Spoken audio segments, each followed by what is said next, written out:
Is that recording? Think so. Yes. Red is recording.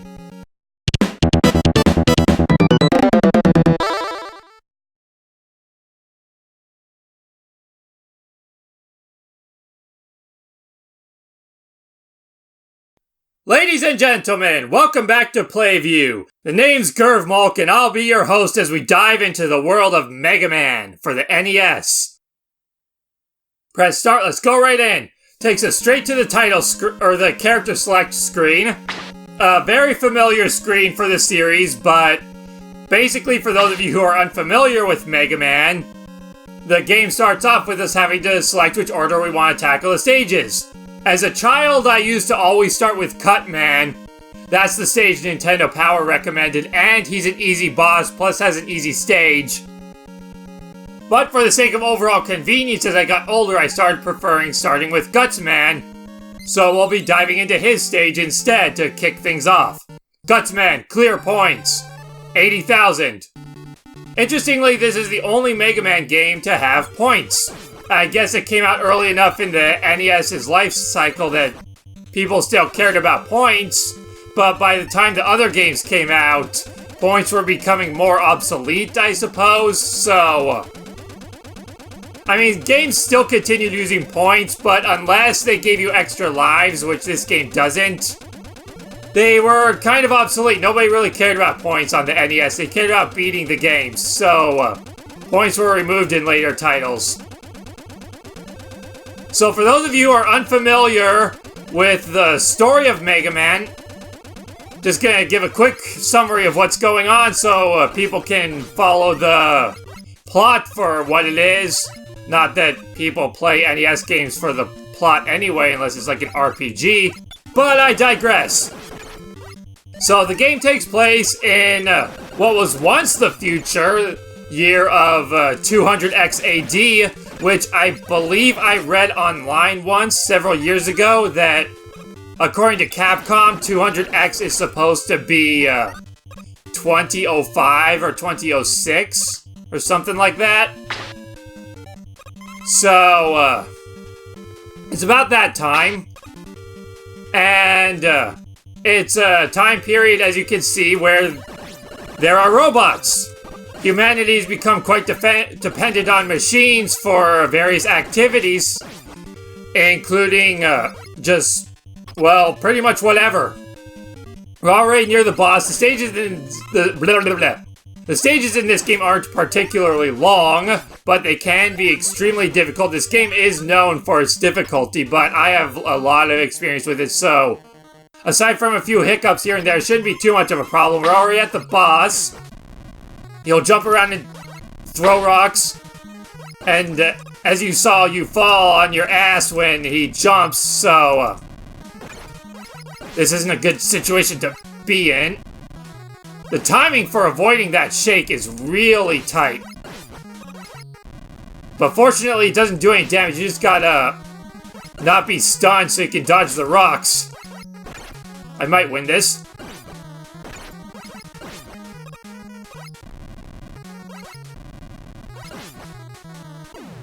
Just barely got him. I only had one hit left. And we grabbed a thing.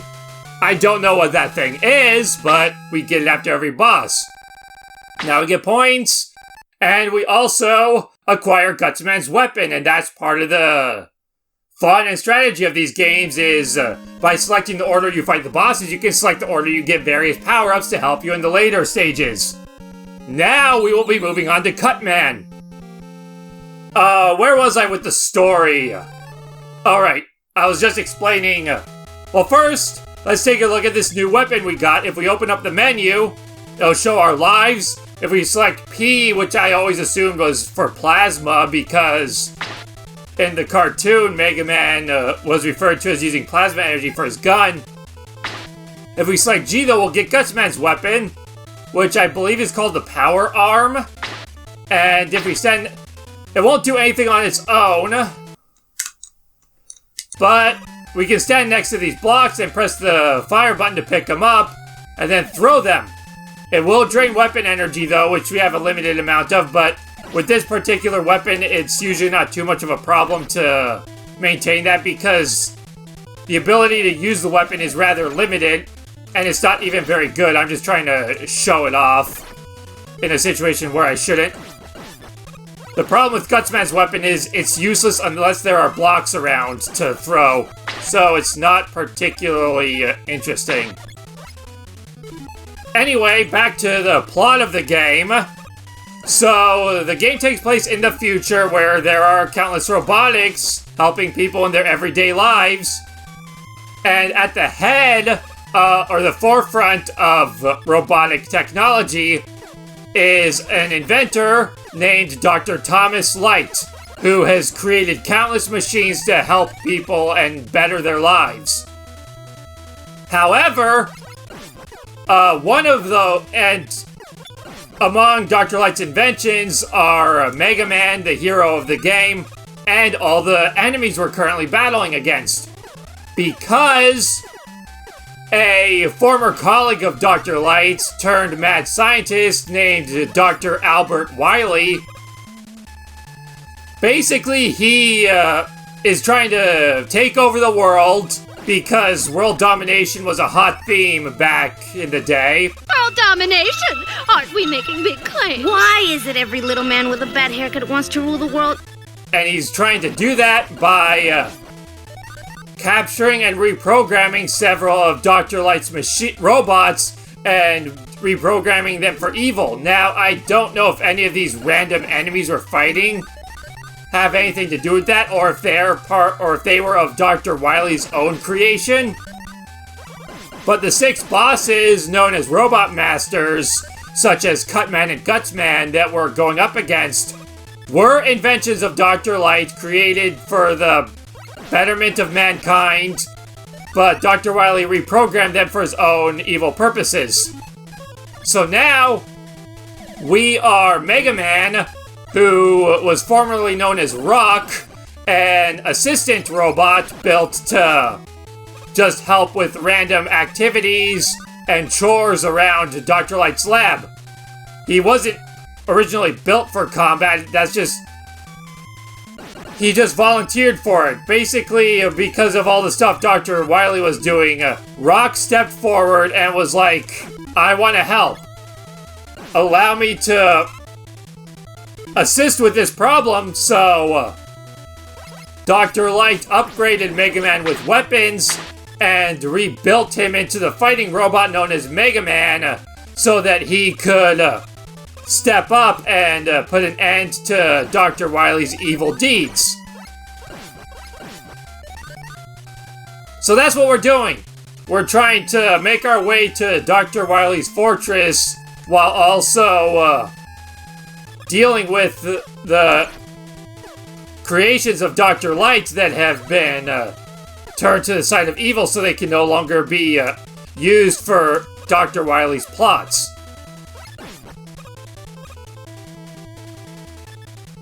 Now, let me take care of this guy real quick. That didn't work. Now, the Mega Man series, as a fun little fact, this is actually the very first game in what is my favorite video game franchise of all time. Beating out... well, I'm not going to get into that right now. However, interestingly enough, this was far from the first Mega Man game I played. I'll get into that once things have calmed down and I'm no longer fighting a boss. One of the tactical aspects of these games is boss weaknesses. Certain bosses are weak to certain weapons that you acquire from the bosses. And that's one of the fun things about these games, the very first time you play them in particular, is experimenting, trying all the stages, seeing which ones you can beat easily at the start, and which ones have bosses that may be simple enough for you to conquer with your standard gun. And then as you go, you just and then as you get more weapons, you discover the various weaknesses that the enemies have. Here's Cutman's weapon, the rolling blade or roller blade or something like that. It can take out these guys. Normally, if you hit these guys with the standard Buster Cannon or most other or some other weapons, they'll just freeze in place. Let's show that real quick. Yeah, this weapon won't kill that thing. You can shoot it all day and it won't die. But you can take it out with this, which makes this stage a little bit easier. In addition to this being Elecman's weakness, so it'll make fighting him a lot simpler. And the weaknesses are a little overpowered in this game compared to other Mega Man titles. Later games, some of the weaknesses don't completely obliterate the bosses quite as severely. So they got a little bit more balance in the later titles as far as that goes. But heck, everything in the later titles improved over time. And now... oh, these blocks. Anybody who's played a Mega Man game knows these blocks because they're in every single one of them. Capcom's obsessed with using these things.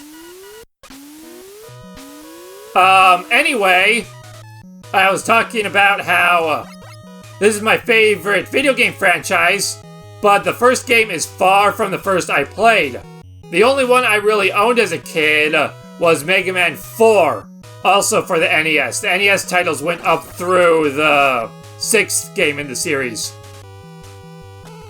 So I owned Mega Man 4. I believe I got it at a garage sale at one point. And being in the 90s, I of course, like every other kid, a pastime of mine was going to the video store on the weekends and renting games. That's where I played many of the other Mega Man games. Here's another reason why I wanted to start with Guts Man, because now I have his weapon to break through these blocks. Back in the day, when I started with Cutman, I would get Guts Man's weapon, and then I would have to backtrack to this stage. You can revisit stages you've cleared later on. I'd have to come back to this stage with Guts Man's weapon, so I could break those blocks. So by starting with Guts Man, there's a little bit less backtracking in the game. And that was just a hidden item. Most Mega Man games have some sort of special weapons you can acquire or abilities to find hidden throughout the stages. Gives you a little bit more to do. So, the Mega Man series, actually... yeah, so the Mega Man series and my history with it. So, I used to rent the games, of course. Growing up, I had 3 video stores. The first one, I don't remember the name of it. I remember where it is, and I think about it every time I pass it on the street, but it hasn't been a video store for ages. I don't remember what it was called. Those guys do so much damage. I don't remember what the video store was called, but...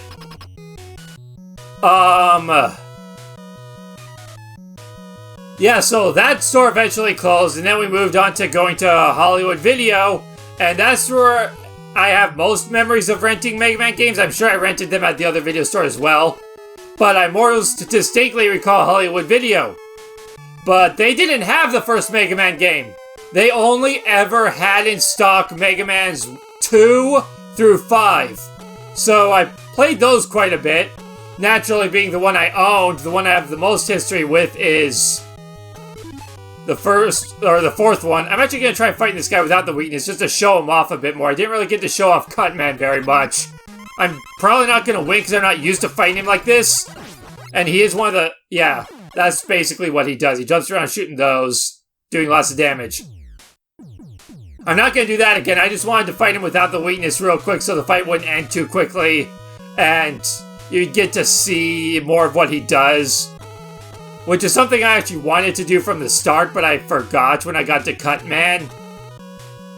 I'm not going to do that again, though, because I don't want to waste your time with tedium of me losing when I can just win the fight real quick. Besides, I don't think there's anything more to Elecman than that. I'm pretty sure that's all he does is just jump around and shoot those things, so...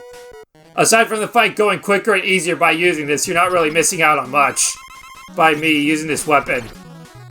So, and there's the third boss down. And I know I'm in the middle of a story, but that's half of the Robot Masters done. So I'd actually like to stop it here. It hasn't been a particularly long episode because the stages are short. But we're gonna call it here. And next time on PlayView, we'll be taking on the other 3 Robot Masters. We'll see how that goes. I'm going to say right now I might die a few times at Iceman's stage, because it's definitely the hardest of all the levels. And if there's any stage I die on at all during my playthroughs of this game nowadays, it's that one. So maybe that'll give me more time to finish the story about my past experiences with renting these games. But until then, I'll see you next time!